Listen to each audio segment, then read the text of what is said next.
The Quran. The Quran is the only book which is memorized in full, from cover to cover, by millions of people. Should all copies of the Quran totally disappear, it will remain in existence, immune to distortion and alteration. What is amazing is that this is mentioned in the Quran, as God says, إِنَّا نَحْنُ نَزَّلْنَا الذِّكْرَ وَإِنَّا لَهُ لَحَافِظُونَ. The Quran is not merely a discourse attributed to God, nor is it a set of concepts God wished to give to humans and allowed Muhammad to express them in his own style. Definitely not. The Quran is God's own word. Therefore, it is free of even the slightest error. How can error creep into it when it is the Word of God who combines absolute perfection with faultless knowledge? Across the centuries, Muslims studied the Quran in depth, but they continued to discover its linguistic and legislative treasures. Indeed, new avenues of knowledge have been based on the Quran. The Quran includes some scientific information that no human being could have possessed in the 7th century, such as the different stages a human embryo goes through during pregnancy, the formation of mountains, or the outcome of future battles.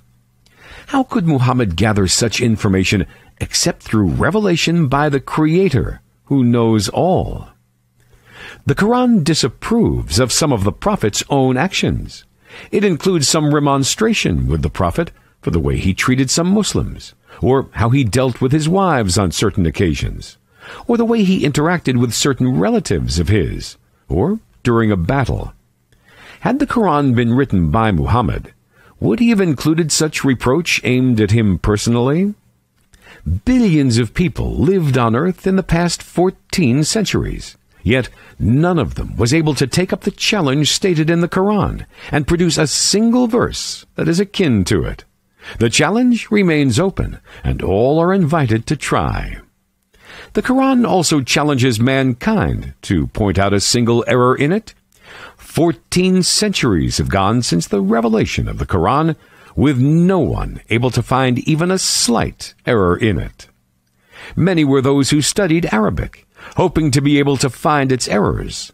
Most of them ultimately embraced Islam.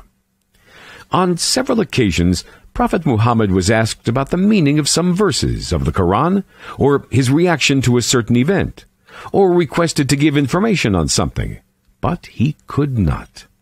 He stated that he would wait until God gave him the necessary information. His wait was at times long. This certainly confirms that he was not the author of the Quran.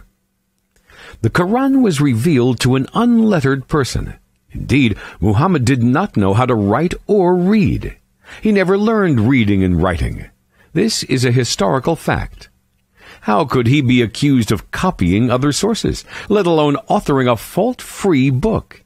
Besides, what sources did he use or copy from? The Quran is the only religious book that calls on us to believe in it through logical reasoning and reflection.